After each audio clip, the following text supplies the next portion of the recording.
means that you should sacrifice something. What is your food? Is your food the holy name? You know? If your food is the holy name and the glories of Bhagavatam or Hari Katha, then that is your food. If somebody throws me a good shloka that I really like, I'll chew that shloka for the whole day and I'll be dancing all day long. You know?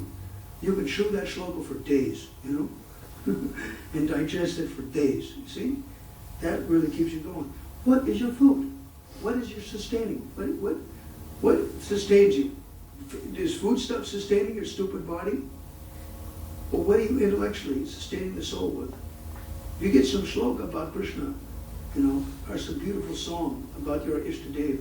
You know, man, you know, you can be floating for days in that, you know. That's sustaining. See? So that service means that which sustains. See? If the holy name is sustaining you, then serve it by chanting it and purifying it, contemplating it, crying out to it. The name is not different from the Lord. Bhaktivinoda Thakur in Namastakam Bhajans, which is based on Rupa Goswami's Namastak, is in Vitavali.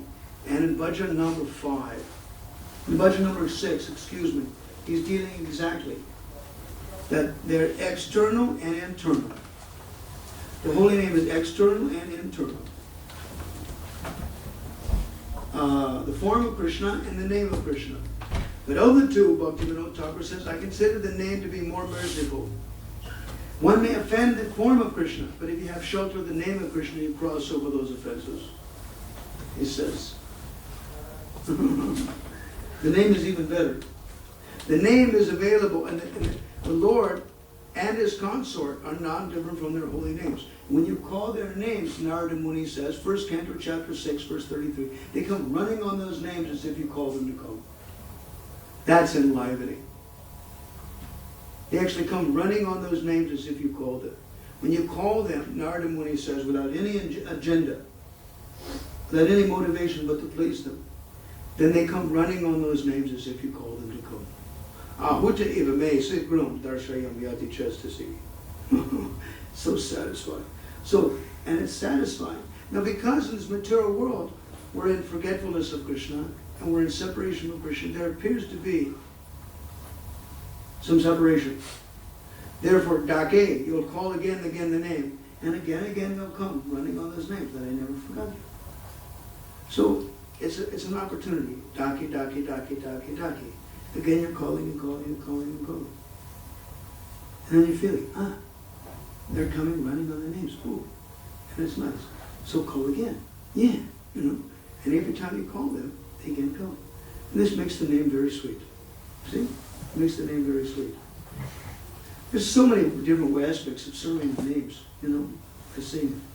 Another example is by serving the names, you also get vigyan, realization, what it means to serve the name. Like Bhaktisiddhanta Saraswati Thakur was talking about one of his disciples, who was an illiterate boy from a village. And because he was serving in the garden, practically, he knew so much philosophy. And Bhaktisiddhanta said, what philosophy do you know? Well, Guru Maharaj, whatever you've been saying, I've been hearing that. So Bhaktisiddhanta Saraswati Thakur for 30 minutes asked pointed questions to that boy. And he was a big scholar. He was a big person. So if you can imagine that as he asked questions to his own disciple to see what he knew, the questions must have got ever increasingly pointy and ever increasingly determined. And after 30 minutes, Bhaktisiddhanta Saraswati Thakur smiled and said, just see, this boy is Sevanmukh. He's serving in the garden. So much philosophy he knows. Other PhDs from Calcutta, they can't understand a word they're saying. So service is really good, you know. So Sevanmukh means to serve, practically. And while you're serving, Bhaktisiddhanta said, you chant, you think of Krishna and chant the name of Krishna, then it becomes paribhavita. Bhakti's got devotion. And that's what Krishna takes. It's more than just the name, serving the name. It's doing some practical service and chanting the holy name at the same time. It becomes very pleasing, the combination. Thank you for the question. That's good. Anything else? So many questions from this side. There's only one question from this side. Go ahead. Go ahead. Go ahead. I just wanted to know why do we pray Lord Krishna and Radharani together? Like, why do we have them next to each other? Right? Is it when you're referring to Radha and Krishna? Or why will you pray to them both together? Mm-hmm. It depends on your bhava. There are, like in deity worship, there are mula mantras, root mantras of address, that you can address them together. Radha Krishna Bhyam Nama, you're addressing them together. Idam Anabhyanjanam Samarpayami Radha Krishna Bhyam Nama, you're fanning them with a punka, with a fan. Chamara Sevanam Samarpayami Srim Radha Krishna, Srim Klim Radha Krishna Bhyam Nama. Like that. Then there's other times it's Klim Krishnaya Nama. You're offering something directly to Krishna.